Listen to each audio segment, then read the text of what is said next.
drilling down to that question of those views, I mean, the Australian Labor Party gave us, you know, one of its best government, effectively, under Hawke. And Hawke, of course, was a signal of rectitude in relation to the existence of the State of Israel.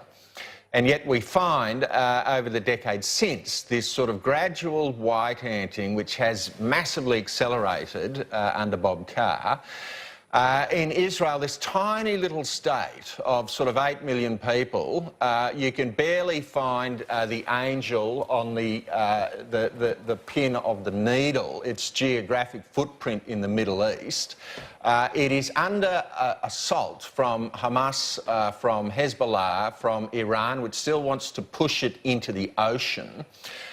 Is Labor under the influence of this extreme green left agenda? Are you being targeted within Labor because you have sought to stand with a civilisation which goes back to before Moses in 1500 BC?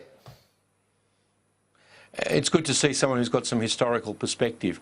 Look, generally Israel has got is being targeted for a number of reasons. First of all, it's had the same government, Mr. Netanyahu, there for a long period of time, and inevitably international criticism takes place of any government that's been there for a while. But having said that, some of the unnatural obsession with this, you know, state you describe as not being able to find on the top of a pin in a map of the Middle East, you're absolutely right, Ross. I mean, look what's happening in Syria.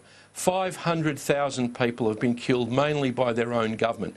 Just last week, one group of the United Nations proved that Syria had restarted using chlorine gas on its own citizens in eastern Ghouta, which is a suburb of Damascus.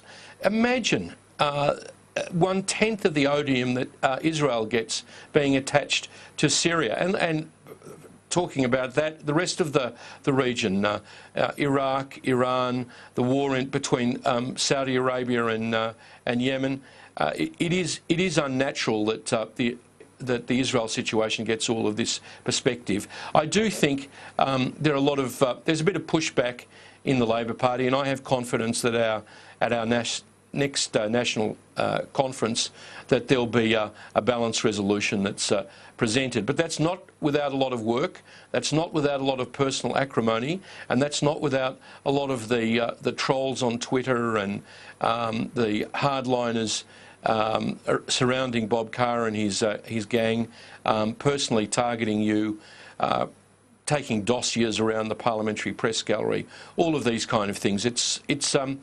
You know, I put up with it. I'm very proud of my background, and nothing is going to deter me from putting that point of view, however rough these people cut up. I'm, you know, in for the long haul, and I've been doing it for nearly 20 years, and I'm happy to speak to you guys. I'm happy to speak to anyone about these issues. They're complicated. No society, whether it's Australia or Israel, is perfect, but you have to see, as you do, Ross, the overwhelmingly good, open, democratic society there with religious tolerance. I mean, it's the only place where the number of Christians are growing.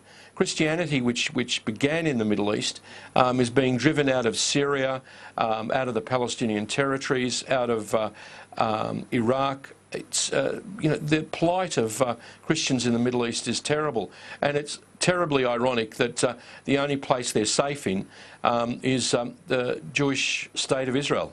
Absolutely. I just want to touch on one more thing about BDS in a second, but you're thrilled your news that, as far as you're concerned, the National Executive are going to endorse all sitting Labor members. That's your belief?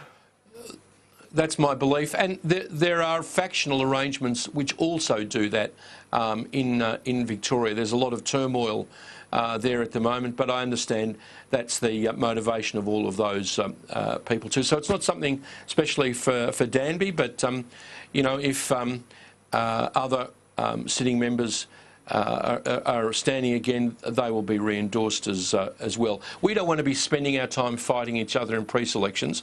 Bad news for Ross is that Shorten and crew, even people like me, are going to be turning our heat on Mr Turnbull before this next election. Now, just quickly, I want to mention Roger Waters, BDS. Roger Waters was on the project the other night, being sort of touched up by Waleed Ali, who was asking him why the creative boycott of Israel, ignoring the fact that the BDS movement does far more harm to Palestinians than it ever will do to the Israeli economy. Your thoughts on Roger Waters, Waleed Ali? Rowan, my background is German Jewish, and we remember stormtroopers standing outside Jewish shops boycotting them. Roger Waters is one of the most infamous hardliners.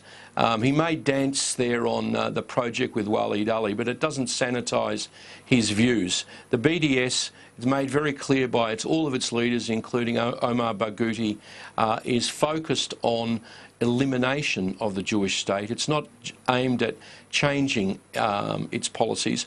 And there's a terrible picture of Roger Waters with a black pig and a Star of David on one of his recent musical performances. I think that says everything well, I'll tell you, about him and his motivations. Well, listen to this. I'm just going to play you a quick grab from that interview where they both, Ross, tend to agree that America is a great human rights abuser. Have a listen to Waleed Ali and Roger Waters.